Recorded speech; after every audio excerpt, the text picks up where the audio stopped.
Olá! A Lei 10.639 de 2003 tornou obrigatório o ensino da história e cultura afro-brasileira e africana nas escolas brasileiras. Passados 22 anos, há avanços, mas também muitos obstáculos. Para se ter uma ideia, dados do Instituto Alana e Gueledés, Instituto da Mulher Negra, divulgados em 2023, mostram que 71% das secretarias municipais de educação não têm ações consistentes para atender a legislação. Para falar sobre esse tema, eu recebo aqui no estúdio a Cristina Carla Sacramento, professora do Departamento de Educação da UFOP e uma das organizadoras do livro Por uma Infância Sem Racismo, Pesquisas, Práticas e Formação de Professores. Professora Cristina, muito obrigado por aceitar o convite da TV UFOP e da Rádio UFOP. Eu agradeço, Lucas, pela possibilidade de debater sobre um tema tão urgente e necessário. E professora, para iniciarmos, detalha para a gente do que se trata a Lei 10.639.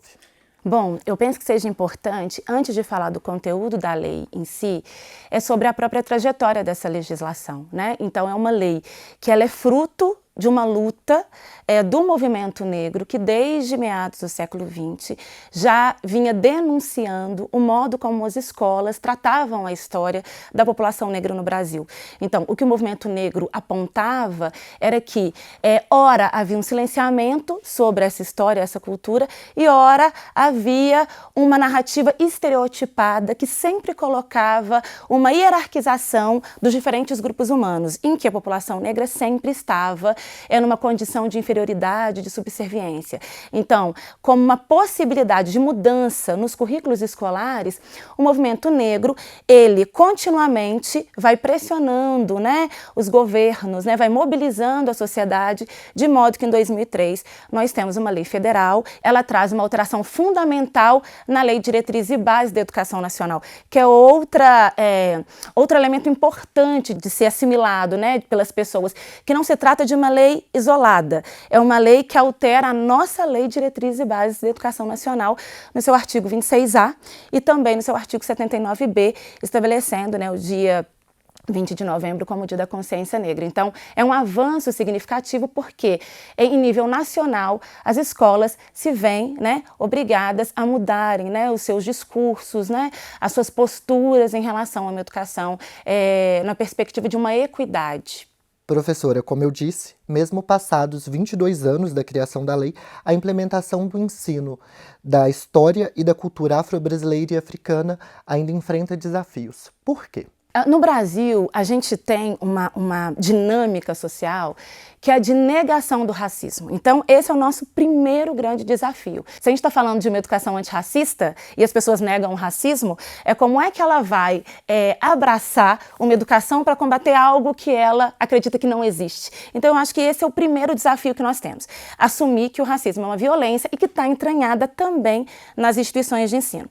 Um segundo desafio que eu penso que seja importante colocar é a própria ausência de formação que os professores e professoras têm. Então, hoje eu tenho alguma condição de mobilizar essas questões em projetos, na sala de aula, né, no âmbito do NEABI também, do qual eu fui coordenadora e hoje sou integrante, porque a partir da Lei 10.639, um professor da minha instituição começa a organizar um grupo de estudos, cursos de formação, e eu me alinho com essa perspectiva e faço dela um tema de pesquisa e de estudo.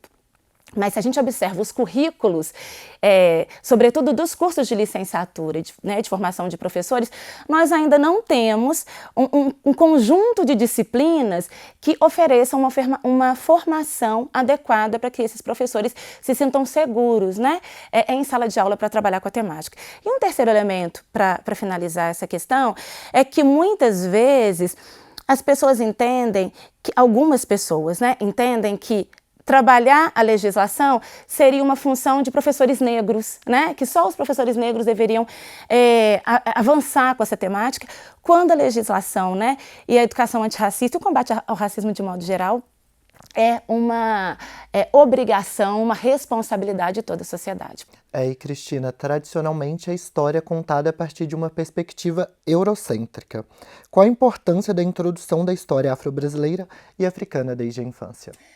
A importância é que muitas vezes as pessoas lançam um olhar sobre a educação infantil como se fosse um segmento da educação onde as crianças não sofressem racismo, né? Existe aí uma perspectiva de uma pureza das crianças, né? Não, as crianças, elas estão sempre se relacionando de forma harmoniosa, elas estão sempre brincando, elas não percebem essas diferenças.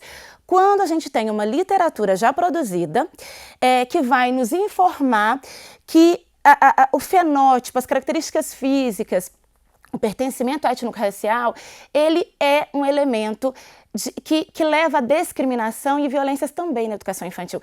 E aí eu não estou dizendo só entre os pares, né? É quando uma criança escolhe brincar com uma e não escolhe brincar com a outra porque ela é negra, ou quando, né, numa brincadeira de faz de conta, uma criança branca vai dizer para a negra, você não pode ser a fada ou você não pode ser a princesa porque não tem princesa negra. Mas também porque muitas vezes as professoras acabam reproduzindo situações de exclusão e discriminação nessas práticas pedagógicas. Professora, você já deu alguns exemplos aí. Historicamente, a escola é um ambiente violento para corpos negros, né? Você acredita que a implementação efetiva da Lei 10.639 pode transformar um ambiente escolar em um espaço de valorização das identidades negras? Sim, sim.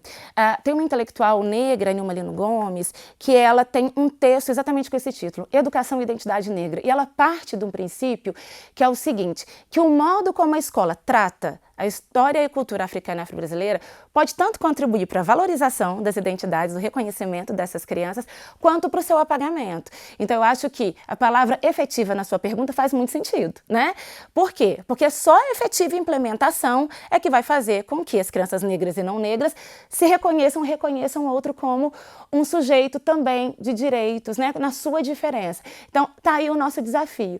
Porque muitas vezes a gente observa algumas práticas nas escolas que privilegiam o dia 20 de novembro. Então, você tem um silêncio ao longo do ano no que diz respeito à história e cultura africana e afro-brasileira.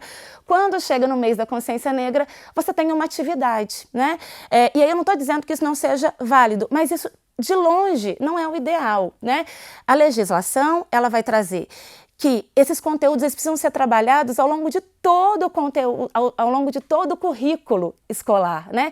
E ao longo de todo o ano. Porque as violências que eu mencionei anteriormente, elas existem todos os dias na escola, né? Tanto que quando a gente consulta as estatísticas, as crianças negras são as que têm o menor desempenho, as que mais evadem, né? Aquelas que são consideradas a mais problemáticas, vamos dizer assim, disciplinares, né?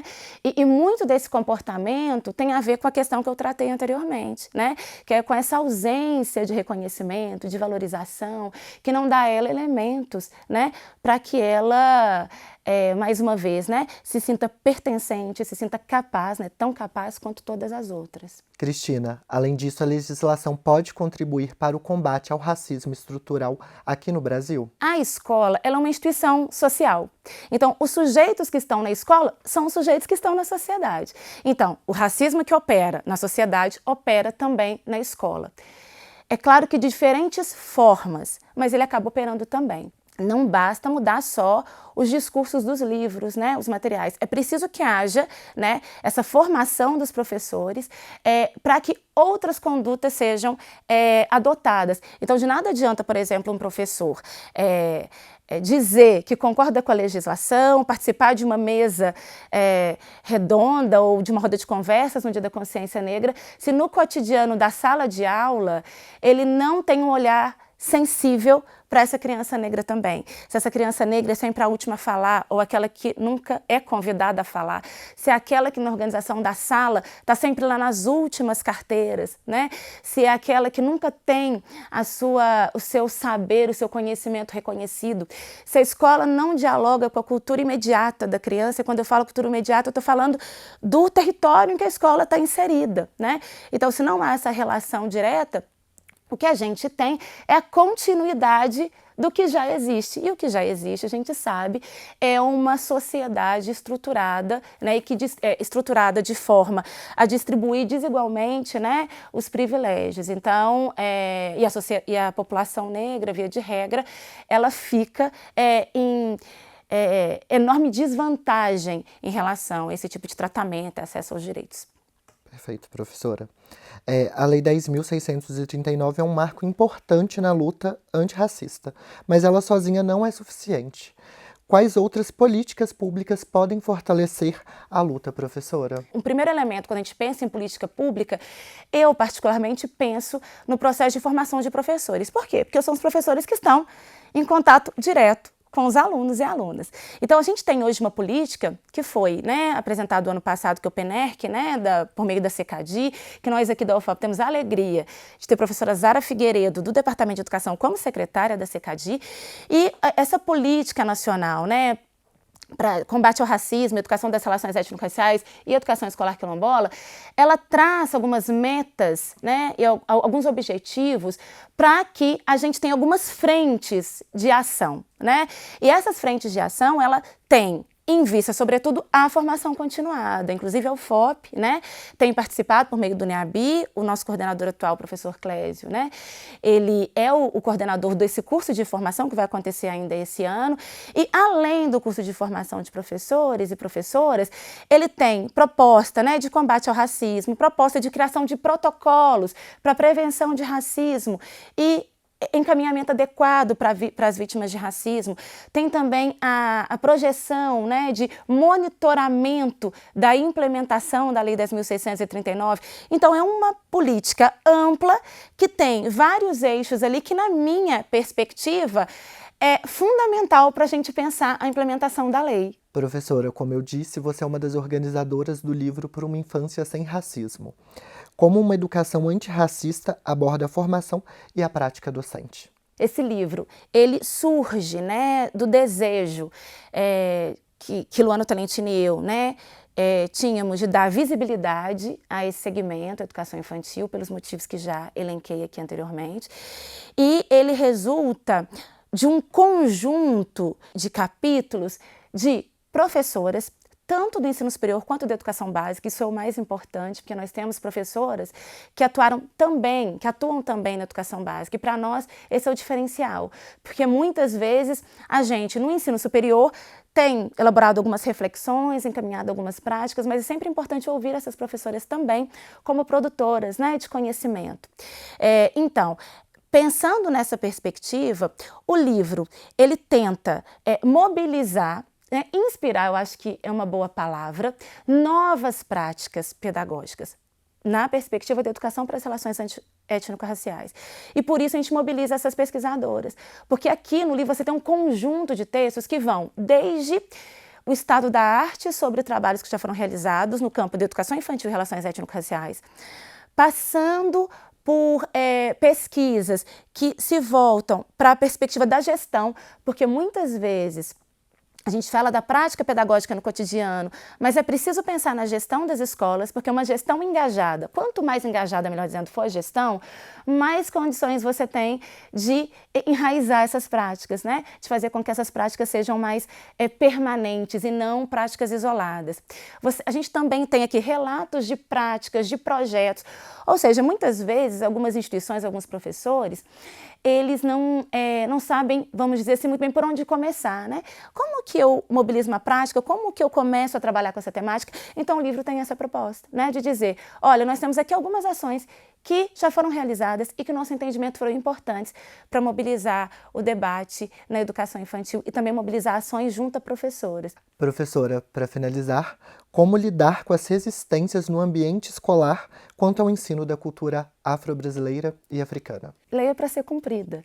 Então, é preciso que as pessoas tratem com seriedade o conteúdo da legislação, Então, as resistências, elas estão muito associadas, o que eu disse antes, na primeira pergunta, sobre a crença na ausência do racismo, ou entender, que se não há nenhuma violência explícita, nenhum xingamento, eu não preciso me mobilizar.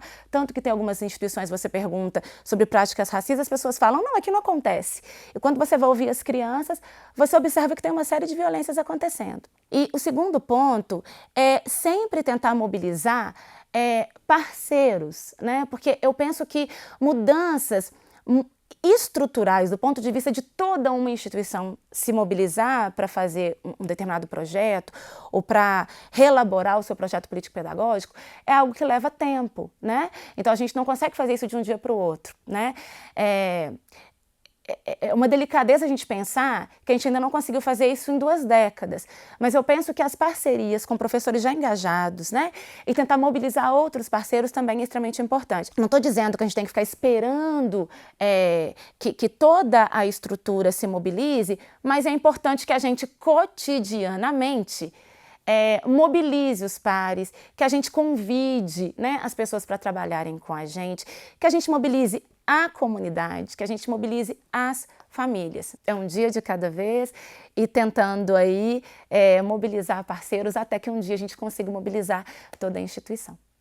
Professora, novamente, muito obrigado por ter aceitado o convite da TV UFOP e da Rádio FOP. Eu que te agradeço, Lucas, agradeço a TV UFOP e a Rádio UFOP. E olha só, gente, a UFOP tem contribuído para a implementação da Lei 10.639 por meio de iniciativas como a criação do Departamento de Estudos Africanos, Afro-Brasileiros e Indígenas. Um dos objetivos deste departamento é aprofundar os estudos e as pesquisas nas temáticas africanas, afro-brasileiras, indígenas, promovendo a luta antirracista, a valorização do conhecimento e o respeito à diversidade no âmbito acadêmico. As ações desenvolvidas pelo DEAB repercutem diretamente na formação de professores e, consequentemente, na educação básica. No site da UFOP, você encontra mais detalhes sobre a atuação do departamento. Continue acompanhando a programação da TV UFOP no nosso canal na TV ou pela internet. É sempre bom ter a sua companhia.